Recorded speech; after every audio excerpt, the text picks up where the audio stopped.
Okay, good. So basically, I'm not going to stand because the idea of this session now is that I'll go with you through the various steps that you will need in the hands-on session later on to run your own calculations. Okay. So basically, it's like if I was you running a standard calculation. We do step by step together. We go through everything that is needed to get a setup. In the hands-on session, you will have to go through these things on your own, okay? So you don't need to type what I'm doing now at this time, okay? So you can just look and maybe ask questions. Then during the hands-on session, you will go through these things again, plus you will do some other bits completely on your own where you are left alone and you have to, to find out how to do it, all right? So let me get started. So this is basically what happens when we want to run a standard calculation. There is nothing really spectacular. You just have to open your computer, and you need to have a network connection because we're going to run calculations on a computer which is not here, but is located in Maryland. It's at Johns Hopkins University. Okay, so that would be the Maryland Advanced Research Computing Center. So that's what we're going to use.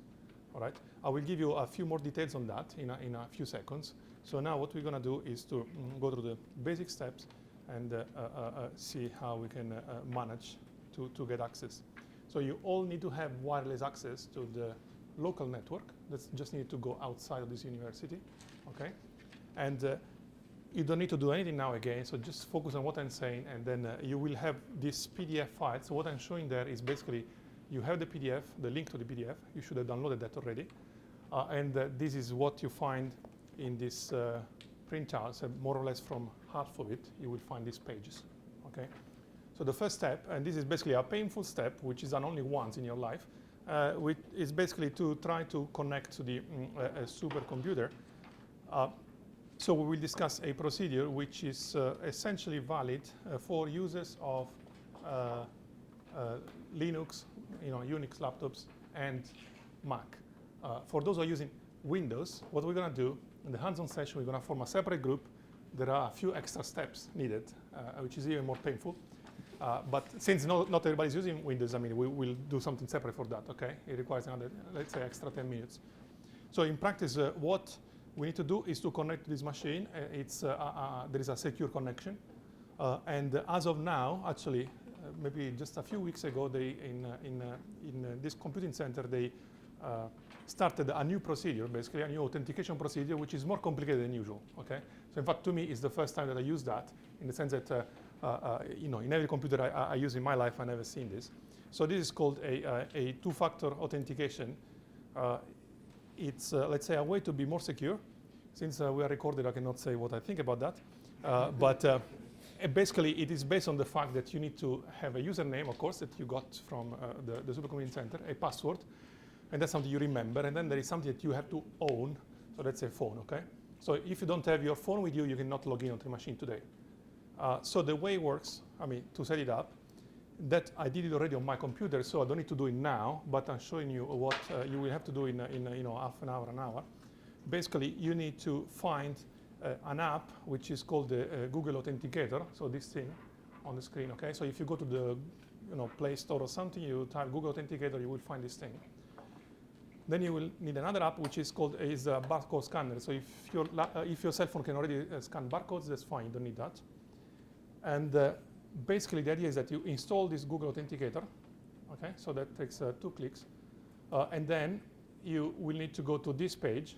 Okay, so this thing is all the links you see on this PDF are hyperlinks, so you can just click directly on these links. So if we go there and hope that my connection is working, okay, seems to go somewhere. So basically, you will land on this page of the MARC, the Supercomputing Center. So what we'll have to do is to put your username here, okay, and the password, the temporary password that they gave you here. Okay, so when you do that, send, what you will see is a barcode. Basically. Then when your phone, you scan the barcode and you're set. So that's basically the procedure. So I think the consensus is that we haven't gotten emails that give us usernames and passwords. Say it again, sorry? We haven't gotten the emails that give us usernames and passwords from Mark. Yeah, we haven't gotten, like you said, the temporary password that Yeah. emails. We haven't gotten those emails. Okay, that's interesting. I mean, so we have. I mean, actually, I have the list of all your usernames, so that must exist somewhere. So I mean, what we can do maybe. I have that list as well, but I don't think we have the password, so I'll send them a note. Yeah, maybe. I mean, don't worry, guys, because I mean, in an hour we'll be there. So we're in contact with them. I mean, we've been in touch with them this morning, so they must be somewhere. So we'll send an email and we'll get them by the time you need them to log in.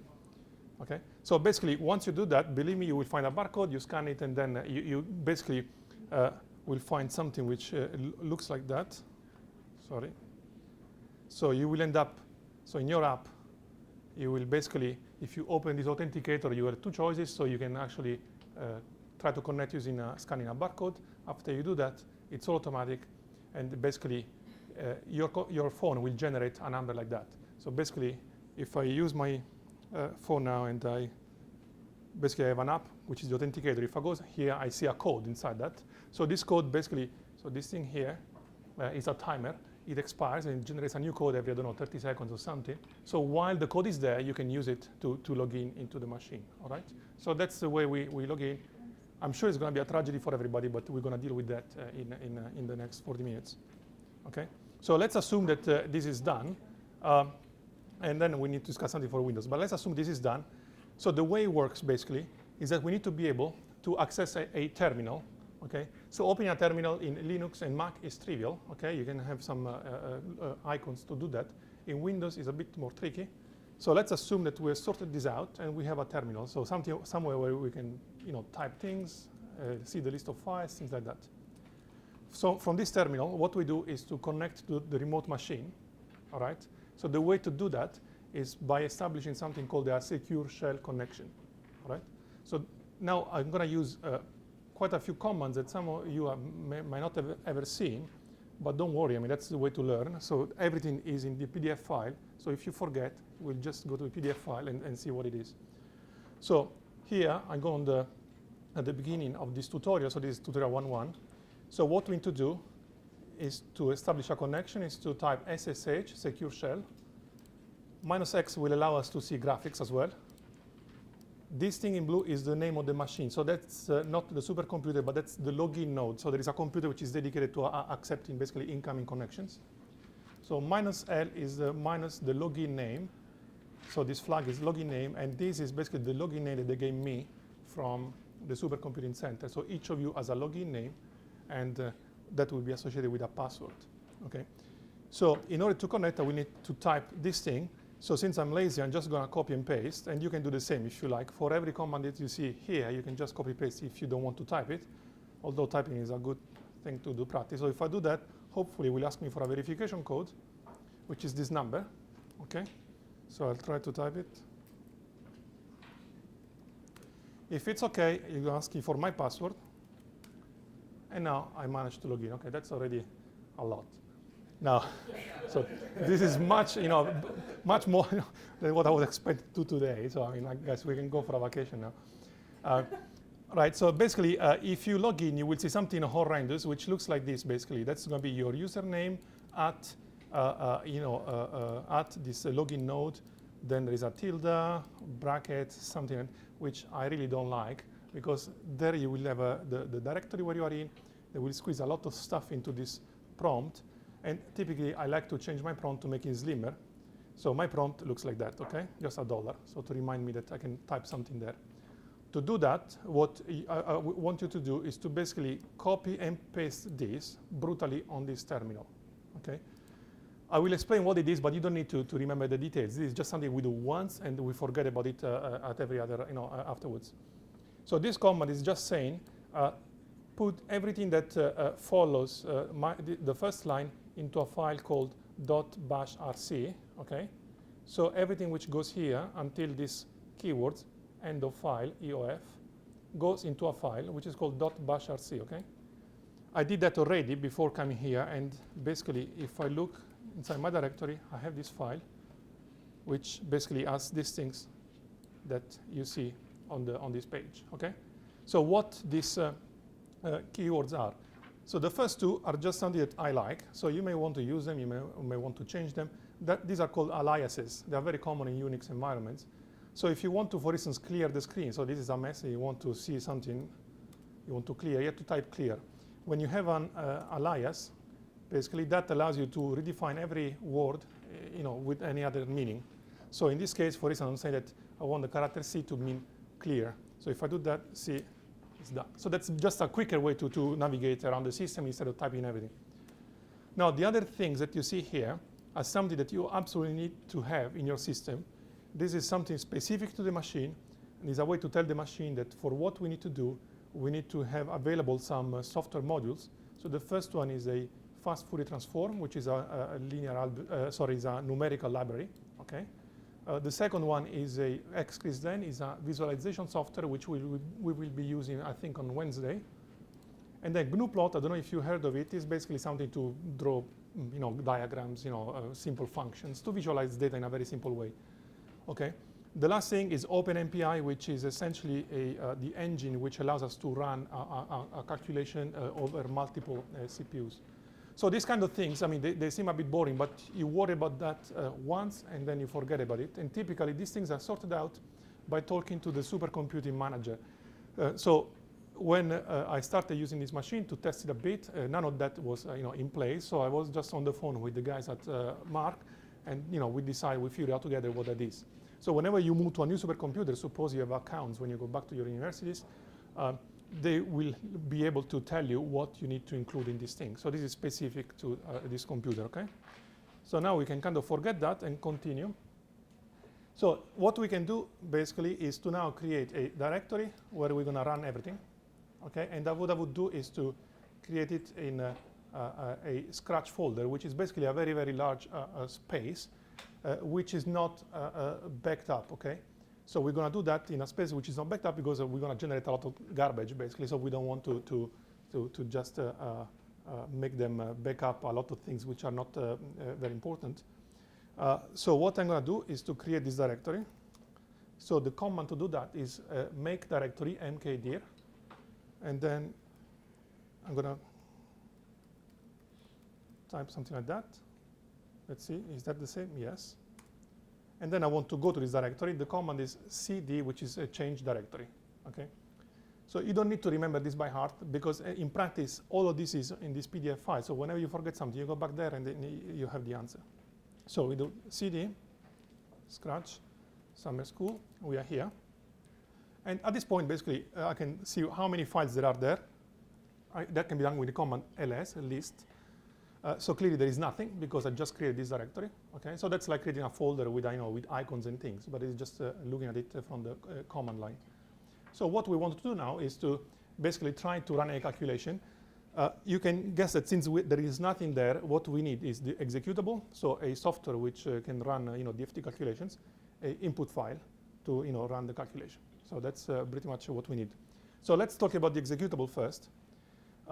So what we're going to use in this school is a software which is called Quantum Espresso, and here you have the link to the home page. So there are very many kind of software that you can find in the literature, so in the online for DFT simulations.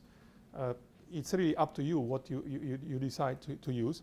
So the reason why we are using this one, actually it's twofold. First, is open source. That means that if you go back home and you want to run a calculation like that or do something on your own, you can download that, reinstall it, and do whatever you like, and there is absolutely no string attached, okay? The second reason is that I personally have been using this for several years, and my group basically develops plugins for this software, so we kind of know more or less our way around. So there are many other packages. Some of them are basically fee-based, so you need to pay for a license. Okay, so that's why we are going open source today, so that you can basically use it without committing to buy a license anytime soon, unless you want to change software. But at that point, we'll have to make a decision on whether to spend money or not. So this is a very big software. I mean, from what I know, is probably the second most widely used software in DFT in the world, at least in the US, certainly in the supercomputers in the US. It's a very big project. It's been developed by very many groups, and essentially it started around Trieste in Italy, but now it's essentially a global enterprise. So what we need to do here is to download the executable. So in practice, everything is on the PDF again, but we can also do it from the website. So here, if we go to download, what you can see basically is the latest snapshot of all the software that you can get. So you don't need to remember that again. You have it on the PDF. The complete package is this file here. Sorry. So this one here. All right. So what we need really is to download this and put it in the directory at Mark. Now, the little catch is that if I download that on my computer, then I need to copy that over Mark, and I need to go through security again, which is really annoying. So what we can do, so you see when I hover over the link, I get essentially at the bottom, I get the URL. So what I can do is to copy the URL and use a command from here, which is called wget. That means get from the World Wide Web, paste, and I should be able to basically download this package directly from that website. Okay, so that's what is happening now. So that depends essentially on the speed of the connection you have here. So I hope we're gonna manage to all do that. Don't do it at the same time, maybe. Huh? So once you have that, if you look at the directories, you will see this file. So this file basically is Quantum Espresso version 5.4.0, which is the most recent release. It's from April. And these two suffixes are essentially tar, means it's an archive file, so it contains a lot of files inside. And GZ stands for gzip, so it's one of the compression algorithms that are used. So to extract this, the command is basically tar, extract file, and unzip, okay, and the name of this thing. So again, don't worry, because all of these things, so we can get rid of that. All of these things, you can find them here, so you don't need to remember any of that, okay? So when I do that, basically this unpacks my directory, okay? So now I should see a directory and the original file. If I do change directory, I go here. Maybe I can show you the list of files, and that's basically what you get. So all these blue things are folders, okay, while the black things are just individual files. So this contains a lot of stuff. So just to give you an idea, this software here is ab initio molecular dynamics, so finite temperature MD. I don't know, this here is what we're going to use mostly, which is about electronic structure, band structures, total energy. And then you have other things like post-processing and other stuff, basically. So once you have this, basically you need to, so this is essentially, maybe let's take a look at, it's a bit of a torture probably, but if you go to one of these directories and you look for the source, that contains all the files. So that's basically a lot of files which are in Fortran 90. So maybe, let me show you, I don't know, something like, something like that. So that's basically a Fortran software, and each of these subroutines is doing something, all right? So we don't need to care about that, because this is for developers. If you want to change stuff, you need to do that, but that's just to know that what is there. Typically, in order when you start with a new package, the first thing to do in basically every proper kind of Unix distribution, you will find a file called README. Okay, so when you see something called README, just read it, because it's really important. Okay, it's as simple as that, but most people skip it. So I mean, so we try to see what it is, and that basically is telling us that what this is about, is the acronym, what it is. The main sponsors, and then here you see quick installation instructions for the impatient. So that means basically that for the installation there are many options. Okay, you can tailor it to the machine. You can do something faster, something. You can use some libraries which are really specifically tailored for your architecture. Here we're not going to do that. We're going to do just a very standard installation. So the first thing to do is basically to type configure. So configure is one of the files that you see here somewhere. So it should be this one. Okay, so if I do type configure, so this is basically a script which is essentially going to do for you a check of the entire machine and see what is there, which compilers are there, which libraries are there, and essentially set everything up for you. Maybe 10, 15 years ago, that was done manually, so people were just going around. So now everything is automated. So if I do configure, basically the code is going to do something, but he's not happy. So this is the first drama that happens today. So for some reason, this is not working, and this should be working now. I think we had this issue already once with Guru. So you told me that you logged out and logged in again, and that worked. Yeah. OK, so we're going to try that. Sorry, guys. So we're going to just try to log in again. I need to type the verification code.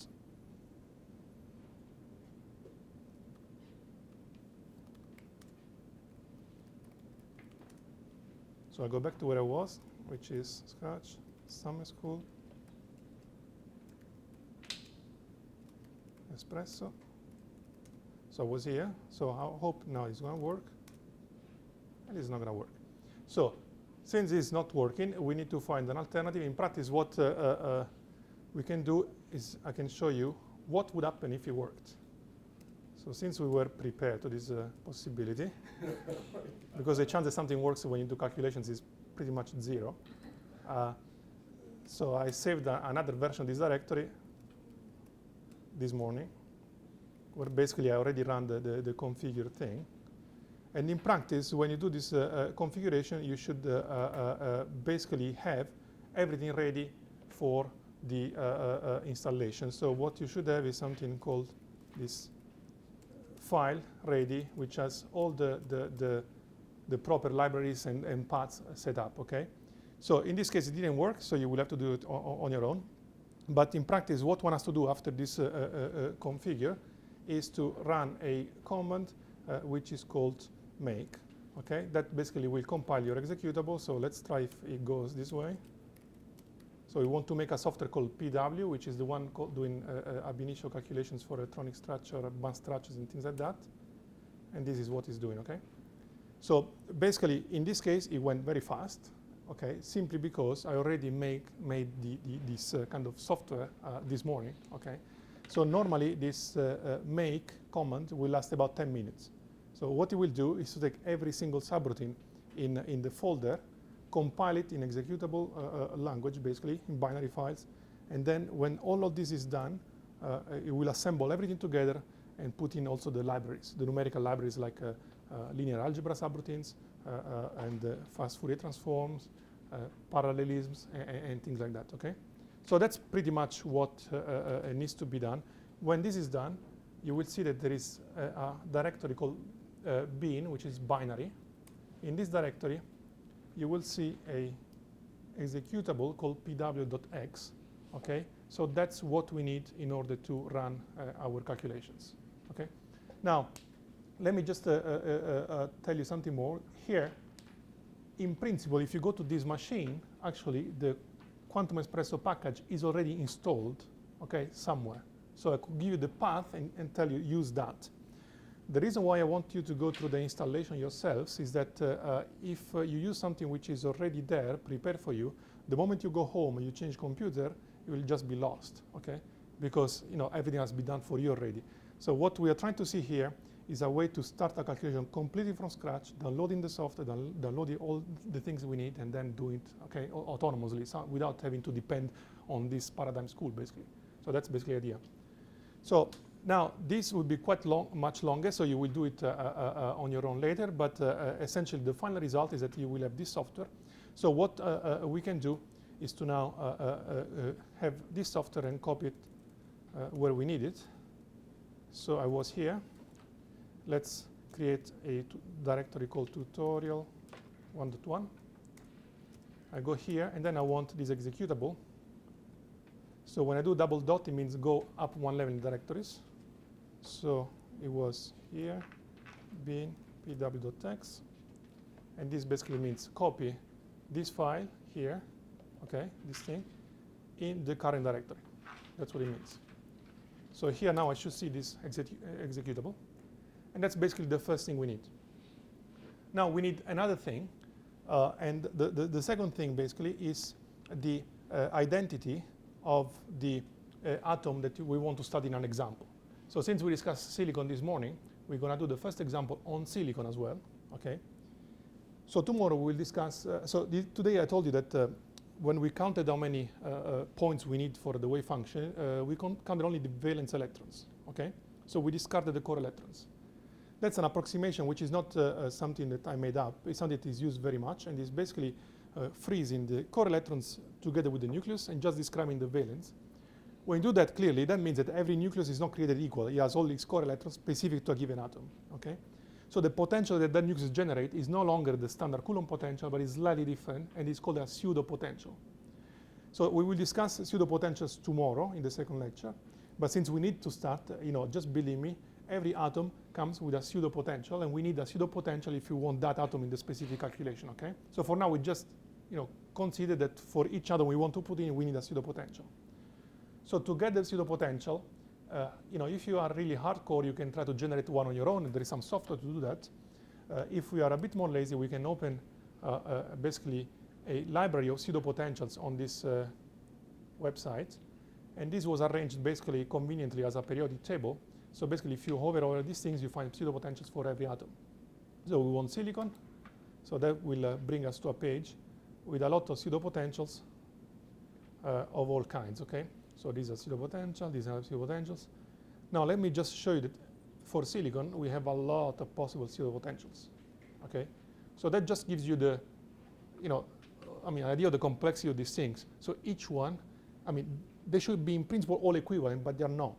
Okay, some of them will be more accurate and more expensive to use. Some of them will be tailored for some application where maybe silicon is neutral, or silicon is in a crystal, or silicon is in a highly oxidized state.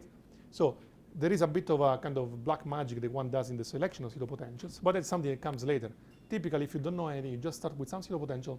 Chances are you get something right, but then if you want to refine your numbers, you may need to tweak this thing. So for now, we're gonna go for something. Let's say I don't remember which one I chosen in the thing. Let me maybe get something which is PZ. So it's almost that one. Okay, let's choose this one. So the reason I choose this one is just completely random. It's because it's the one that I use in this tutorial, so we will do the same. But you can pick any other one.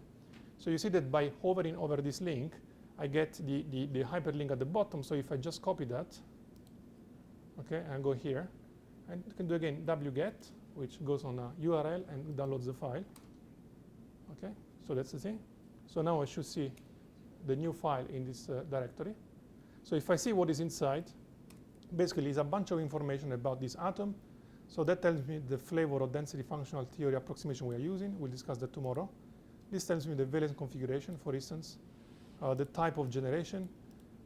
This is telling me that it was generated in a reference structure with 2 electrons in 3s and 2 electrons in 3p. And then there is much more information. For instance, the shape of the potential is given by all these numbers. Okay. So when we talk about potentials and things like that, that's really the form you see them in. It's basically a table of numbers. Okay, that's it. So that's something you do the first time, and then you forget about it, so you don't need to worry. Now we have this ingredient is like your chemicals when you do when you do MBA. So that's basically the equivalent, so the analogous. Then you have the executable. So what we are left is we need an input file. So we need to tell the executable what we want to do. So do you want to simulate a silicon atom, or a silicon crystal, or a chain of silicon atoms? Okay, so you need to specify these things. And for that, basically, if I get rid of that, sorry. So for that, I basically put together an executable, which so an input file, which you see here, and which we can use now.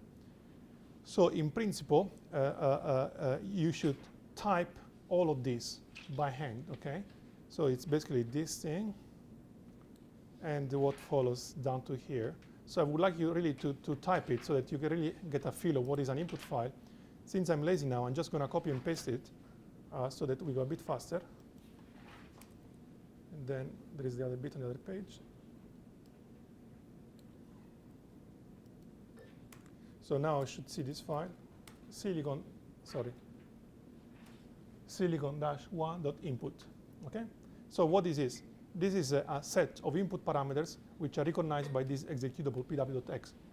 It's completely, it's a convention. So every code decides how to call variables, how to call input files, and all these things. It's just a way to people decide it.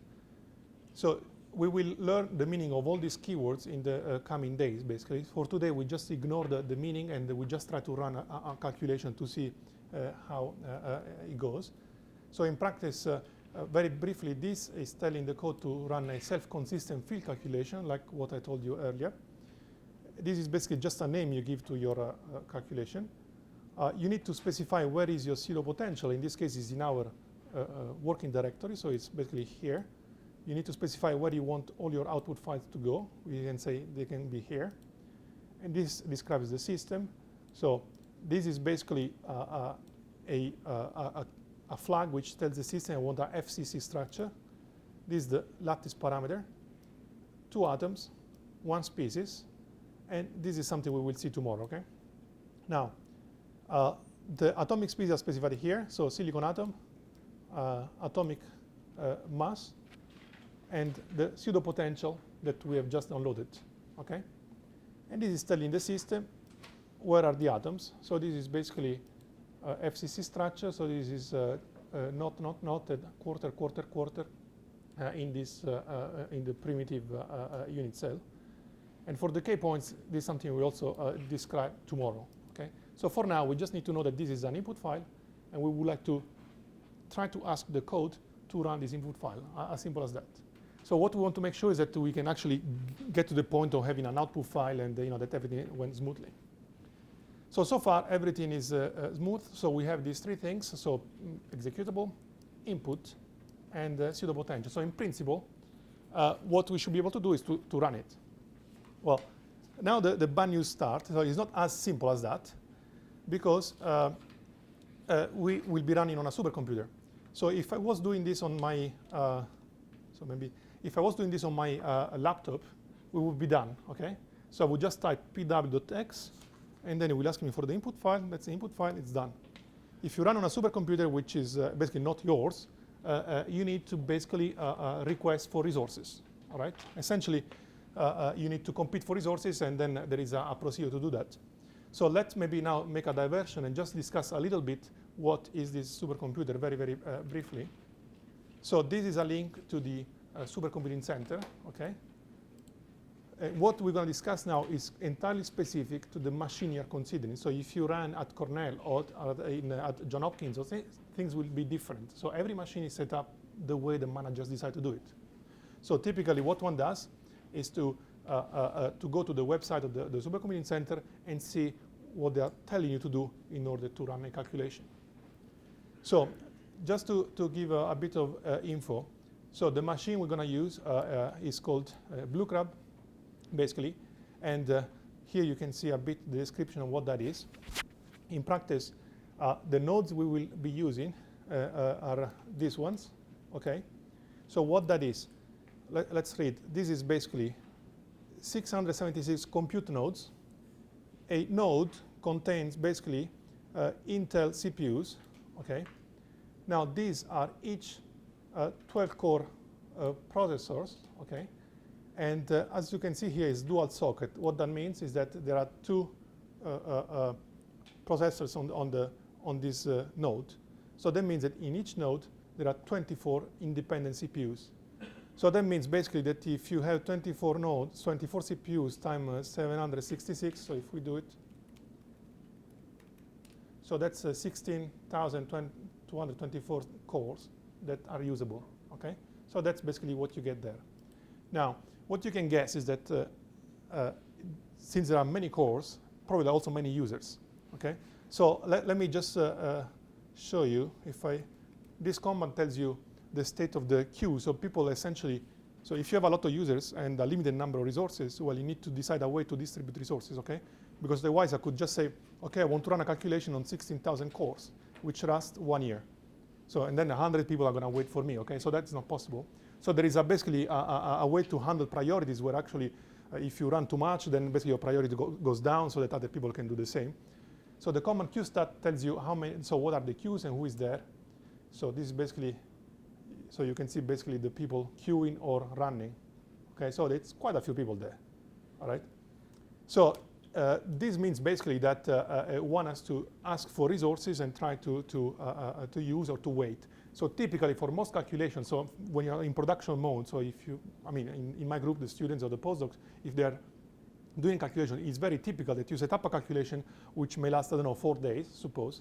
We will not do something which lasts 4 days, but in general, you may have something which lasts a long time, but the wait time until it starts running may be 1 day, 2 days, 3 days, a week, so you don't know, basically, okay? So the point is that you set it up and then you let it there, and when it's its turn, it starts running. So since we don't want to do that, we would like you to run immediately today, so otherwise it's a waste of time if you have to stay 2 hours waiting for your job to go in. We ask for something called a reservation. So basically, a Paradim essentially is agreed with the supercomputing center there that 30 nodes will be available for us only. Okay, so there will be 30 nodes that we will be able to use. So that corresponds to about 24 CPUs each. And that's more than enough for what we want to do in the school, okay? So now, how to now enter these queues. So the way to do that, essentially, it's quite interesting. So you need to prepare something which is called a, so you can see here, a batch script. So it's this object here. Okay, so you can copy paste it if you want. So this is basically an object which is a wrapper for everything we want to do. Okay, so you prepare it, you specify what you need, and then you send it to the machine. At that point, it goes to a scheduler which says, are the resources requested available? If yes, you go and run, and then you will have the output somewhere. Okay. So that's basically an extra level of complication with respect to running on your laptop, or because basically you need to share resources. So you make a request, and this is basically goes into a queue. So here, what you see basically is that some commands which are just keywords. This depends on the machine. For instance, this is new to me, this kind of a naming convention. But the guys at Mark, they told me what exactly we need to specify. So when you have this specification, it means that we are using the reservation for the school. Okay. So without that, you go to the standard queue. So you basically are in the pool of all the users. With this, basically, we are in the kind of our restricted space. So this is saying what is the name of the job. So if there is a problem, there will be a file called job-1.error where you can see what went wrong. So in the request, you can specify the time that you need. So that's 30 minutes in this case. Actually, we need more, maybe a few seconds for this example, but that's just an example. So it is very important to specify the time, because actually what you are, not for this school, let's say, but in general, what you are charged for is the time. So it's like when you rent a car. If you rent a car and leave it in the garage, you still pay for the car. Okay? So that's the same. So if you rent basically this space for 10 days and you don't use it, you're still paying. So you want to be accurate in the specification of the time that you will be using these resources when allocated. So the partition parallel is just a way to say we want to go into something which is where we are allowed to run on multiple CPUs at the same time. That's a keyword which they request in the supercomputing center. You may request one node, 24 CPUs, or maybe 20 nodes, or maybe 200 nodes. So it's really up to the job you're doing. In this school, we will mostly use one node. Maybe in an occasion, later today, maybe we'll have to use more than one, but we'll see. This is the number of tasks per node. You can put up to 24 clearly, because there are 24 CPUs in a node. In this case, I specified 12. And that's basically the memory that you want in each of the processors. That's 2 gigabytes specified there. That's way more than what we need today. Actually, I never ran a calculation where I needed more than 2 gigabytes per CPU, because the idea is basically that if you have a very big job which requires 100, I don't know, a terabyte or something, you just split it across CPUs. So you don't load one CPU with a lot of memory. You just use a lot of CPUs and just you partition the memory across those things. So the final line is basically the executable is being invoked. So this command mpi run is basically is a command which is used in order to run the executable in parallel, so on multiple CPUs at the same time. So the way to read it is mpi run minus np12. That means please run whatever follows on 12 CPUs. So that's basically the meaning of this thing in red. Okay. After that, I have the command which is the executable I want to use. All right. So the one with which we installed and all these things. So this flag is something that is just specific to this quantum espresso thing, which we will see a bit in more detail later. And now what happens here? So this is basically what will be executed. in standard Unix language, when you have the name of the program, you can actually pipe in an input file by simply using the less sign and then the name of the input file. So this basically means run whatever is here using this input file. All right? So that's basically just a short way of running it. Now, what this means, well, you can guess that this is also a way to say that whatever is found on the left, so the output of all this operation, can be piped into a file which is called silicon-1.output. Okay, that's basically a thing. If you don't do that, that will be basically the output will go on the screen, but it's going to be messy because if you run on 12 CPUs, only one has access to the screen, so you only see what happens on one of the CPUs. So that's not something smart to do. Okay, so that's basically the idea. So what we want to do is to have this file basically on our thing here. Okay, so I should have it now. So it's job1.pbs, and hopefully, so I should be able now to submit.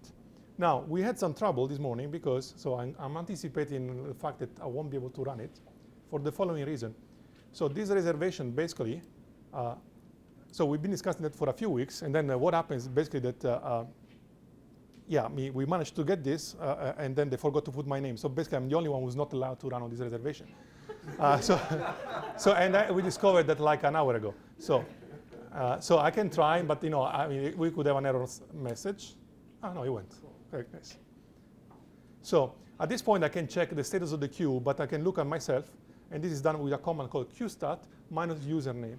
Since I don't remember my username because it's too long, I can type this command, which is who am I. So it gives me the username, and then I can do qstat minus user, this username, and it tells me where we are, if I'm waiting, if I'm running. So this goes on the second line just because I have too few characters in the. Maybe like that is going to be a bit clearer. Okay. So what this means basically. So forget the first line. In the second line, basically, this is my username, parallel queue, parallel basically set of jobs. This is the job name. I ask for one node. It tells me that I asked for 24 tasks, and I think that's just because he assumes that whenever I ask for one node, he allocates all the tasks to me. Then this is too small to be displayed. This is the time I requested, and this is basically usage. So R means running, all right? Q means in the queue, so you're waiting. C means cancelled. That means basically that the job was finished because it was very, very quick, and it should be done. So at this point, I can check my folder. So what you see is basically I have a lot of files. So this was the original job. So this is the output file I should get. These are the wave functions calculated for these systems. Here there is a directory with more information about the output. So if anything goes wrong, you should see something like that with the basically error here. Okay, so you can check that. So in this case, there should be basically nothing here because it should have worked. So it's basically empty. And I can check the output file, which is this thing. So that's the standard output of a quantum espresso calculation, okay? So it starts and tells you this is a program. So this is a specific program of it's pw.x. When it starts, when it ends, this is basically the citation. Typically, it's good practice when you use a code which is open source or something else to acknowledge the authors. It is telling you that it is running in parallel using, in this case, 12 CPUs, what I requested, and many other pieces of information, okay? So during this course, we will actually try to dissect the output file thoroughly. We will go through the various bits. There is too much information now to discuss it. The point is that it should have worked, so it seems that everything is fine. So you will have things discussed, explained to you, reminding you what kind of system you're looking at. You won't believe it, but most of the problems sometimes are just in the input file. You think you're studying, FCC crystal, and you get the wrong flag, and you're studying actually a hexagonal system. Everything is screwed up, and then you actually realize how actually the input was just wrong. So this is basically repeating the input information to make you check that everything is fine. There's a bit of information about the pseudo potential that you decided. These are the wave vectors in the unit cell. We will discuss that tomorrow. That gives you an idea of the memory usage, wave functions, and things like that. And at this point, you remember this morning we discussed the self-consistent field calculation, the thing where you loop through, you calculate the density, then the potential, solve the equation. So these are basically these iterations. Iteration 1 does a calculation and goes up to calculating the total energy of the system. It's a given value. Then you try to refine that, iteration 2, and you see the total energy now is like different, 84.0, 84.4, so on, and so on. And then at the end, when the total energy has reached, basically it's flat, doesn't change anymore, you finish your iterations and you exit, okay? At this point, it will give you, I don't know, the eigenvalues at each k point, so there will be the bus structure, we'll discuss that tomorrow. And at the very end, you have some information about the timing. So that's basically to tell you where the code has spent most of the time. That's not even important now, because we want to do small exercises. But when you have a big calculation, this is very useful to know if you're spending a lot of time in, I don't know, fast Fourier transforms or communication between CPUs, and then that allows you to adjust a bit the setup, so not to waste, if you can do something in 2 days instead of 3 weeks, maybe you want to do that. So that's the way to look at. And in the end, basically, that's telling you that everything is done and you can proceed. So this is basically the standard output, and maybe let me anticipate that despite all the fancy things you see around, like, I don't know, ball and stick models with reflections and things like that, fancy representations, really, when you do DFT calculations, most of the time, you're interested only in one number, and this number here, and this is flagged up by this exclamation mark. So this is the only number you care about, okay? So really, all this thing, I mean, all the fancy visualization, that's not the most important bit. The most important bit is the total energy, and we will discuss this concept basically tomorrow morning. So that, I think, is almost all I wanted to tell you. So what we need to do now is basically the following. You need to know how to generate new input files, okay? And that's what you're going to do in the hands-on session. So what I suggest to do is the following. So we have the standard input file here. So to go ahead. I think we all received email from the Mark system. I just set up a connection to the Mark. Should you do that? Yeah. Okay. I mean, I don't know if you guys received email. They should be coming out. Okay. Yeah. Okay, fantastic. So yeah, maybe in 5 minutes, so you can. I have it. So if everybody else has it. Yeah. Okay, fantastic. Should we? I think we don't need to do it now. I mean, because basically we will do it in the next session. So now actually we're done. Well, I just want to tell you that you will need to modify some, so to prepare your input file. You don't need to retype everything from scratch. So the idea is, for instance, to copy this file, the first one, into a new file. So if you need to modify it. And now I just want to tell you that when you have this new file, after copy, you can modify it using a software which is called VI, all right? That you have it on this PDF, so you don't need to remember this, but I just want to show you. It is simply a text editor, okay? A trivial text editor. It's and what you can do is a VI, the name of the file, and you go into a screen where it is this file. So the rules are very simple. There are basically 3 rules. One, you move around with the arrow keys, okay, in this file. If you want to modify something, you type I, that's insert. Okay, so you see here it's insert mode. So here I can change, something. So that doesn't matter at this point. When I'm done changing, okay, I can do escape. Okay, I'm back on the normal mode. And to get out and write the file is colon W. So this means write, and then Q, which is quit, and I'm done. So if I now check this file, okay, I should have more spaces here because I added a few spaces. So I mean, I just added spaces, but you will need to add, to modify a bit more seriously the file. But that's pretty much everything you need to know to be able to run. So the way we're going to do the hands-on session is the following. So here, basically, if you move now to the tutorial 1.2, we're going to have a break now, but then we'll have to start that. Essentially, you have the instructions there, and what I would like to ask you is to go through these instructions and go through this thing. Some of the things is something that you can just copy and paste. If copy and paste doesn't work, you can just type it in. It's not giant files. And the idea is that you try to do it on your own, and you try to see what this is about. Now, the final piece of information is that DFT software is something complex. It's essentially not because it's conceptually difficult, but because it's a technology which has essentially been built.